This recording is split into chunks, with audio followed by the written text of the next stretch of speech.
हुकूमत और पाकिस्तान तहरीक इंसाफ के दरमियान मुज़ाकरात की बात कर लेते हैं। तीसरा मुज़ाकराती दौर हुआ। हुकूमत ने कहा था कि तहरीरी तौर पर अपने मुतालबात पेश किए जाएँ। पाकिस्तान तहरीक इंसाफ ने अपने मुतालबात पेश कर दिए और दीगर मुतालबात के साथ उनका एक मुतालबा था कि 9 मई और 26 नवंबर पर अदालती कमीशन कायम किया जाए और अगर अदालती कमीशन कायम नहीं होता तो हम चौथे मुज़ाकराती दौर का बायकॉट कर देंगे। लेटेस्ट अपडेट ये है कि अब हुकूमत कह रही है कि ठीक है, 7 दिन के अंदर अंदर हम कोई संजीदा जवाब आपको दे देते हैं इस पे।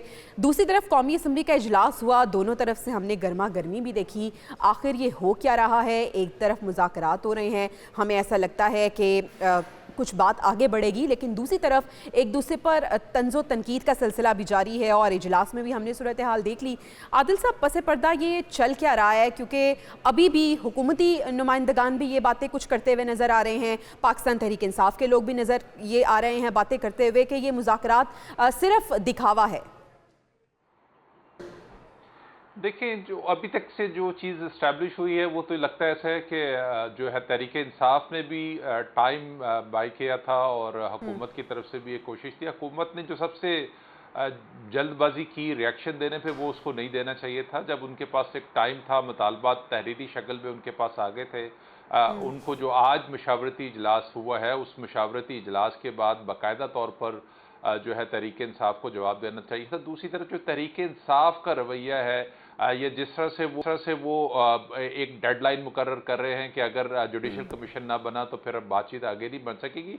मसला ये है कि तहरीक इंसाफ के पास इसके बाद ऑप्शन क्या है? गो के वो इस वक्त सफबंदी कर रहे हैं। जो दिगर अपोजिशन जमातें हैं उनके साथ जो है वो बातचीत कर रहे हैं। आज भी उन्होंने मुलाकातें की हैं। वो एक हुकूमत के खिलाफ अपोजिशन महाज को लेकर एहतजाज की शक्ल में जो है वो चीज़ों को लेके जाने की कोशिश कर रहे हैं। एक पॉलिटिकल एफर्ट तो उनकी तरफ से है, लेकिन मैं समझता हूं कि बातचीत से ही किसी भी मसले का हल निकलता है। देखें, गजा के अंदर इतने हजारों अफराद शहीद हो गए, लेकिन बातचीत के जरिए ही जो है वहां पर अमन का रास्ता निकला है और वहां पर जंगबंदी हुई है। तो ये तो अभी यहां पर भी बातचीत नहीं करेंगे तो किस तरह से पॉलिटिकल स्पेस जो है वो तहरीक इंसाफ ले सकेगी? हुकूमत को तो इस तरह का कोई मसला नहीं है कि उनके लिए कोई रुकावट और तो बहुत बड़ी वो फिर बन ये सकेगी। रवैया के लेकिन टाइम फ्रेम दे देना, खुद इतना टाइम लिया और अब टाइम फ्रेम दे दिया कि भी 7 दिन के अंदर ये ना हुआ तो हम ये कर देंगे, ये कर देंगे।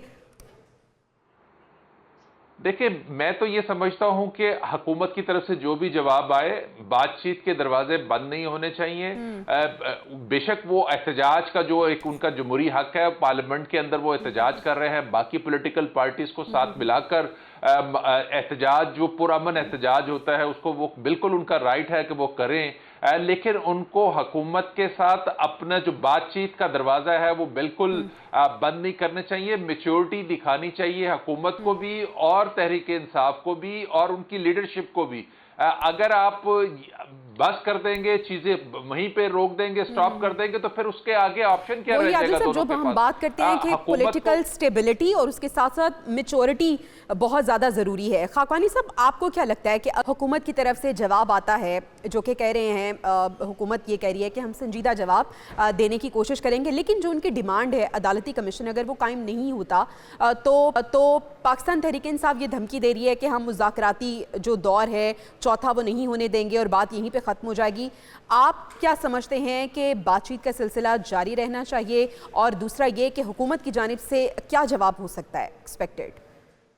देखिए, बातचीत का सिलसिला बिल्कुल जारी रहना चाहिए। अभी आदिल साहब कह रहे थे कि उन्होंने हमास और गजा में उनके गजा के लोगों में और इसराइल में बात की कि उनमें मुज़ाकरात रहे और मादा हुआ। और देखिए, बात ये है कि वहां पे भी तीसरी कुव्वत ने, जो असल कुव्वत है, उसने आके मुआहदा करवाया। डोनाल्ड ट्रंप ने आके मुआहदा करवाया और बेसिकली ट्रंप ना होते तो मुआहदा ना होता। तो पाकिस्तान में भी जो असल कुव्वत है वो चाहेगी तो मुज़ाकरात कामयाब हो जाएंगे। अब यकीन रखें, 100% यकीन रखें, मुज़ाकरात को कामयाब अच्छा, असल कोई नहीं कुव्वत के रोक साथ साथ सकेगा। ट्रंप का कोई लेना देना होगा यहाँ पे? नहीं नहीं, ट्रंप की बात में ट्रंप मैंने मिसाल दी है। ट्रंप को बेचारा जो अभी आते ही, अभी देखें जो ऑर्डर, अभी तीसरे आप सेगमेंट में बात करेंगी तो सारे सेगमेंट तो लोकल और दूसरे उन इश्यूज पर है। तो हमारे यहाँ जो अपनी ताकत पर जो असल रियल ताकत है वो मैटर करती है। मेरा ख्याल है वो भी चाहेंगे कि मुज़ाकरात हो, बात आगे बढ़े। तो आगे बढ़नी चाहिए। लेकिन देखिए, अपोजिशन का काम होता है तनकीद करना, और वो थोड़ी बहुत ही इस तरह बेचारे जैसा कहते हैं ना कि पोले पोले थ्रेड तो करते ही हैं। अब इतना हक तो देना अपोजिशन को। अब आप क्या चाहेंगे, वो बेचारे अपने होंठ सी लें ये तो नहीं हो सकता ना। फिर आप देखें जब कुछ ज्यादा फ्रेंडली करेंगी तो फिर नूर कुश्ती का इल्जाम लगेगा, फ्रेंडली अपोजिशन का इल्जाम लगेगा, और यही नुकसान हुआ था 2008 से 13 तक पीएमएलएन को।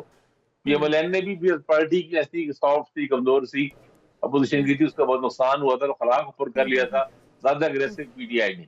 तो ऐसा ही होता है ना, अभी भी कोई जमातें ऐसी हैं जो कोशिश कर रही हैं कि वो मौलाना फजल रहमान है, जमात इस्लामी है और लोग भी हैं कि हम अपोजिशन पार्टी का रियल अपोजिशन हम है। तो तहरीक इंसाफ को कुछ ना कुछ हार्ड हिटिंग तो करती रहना चाहिए।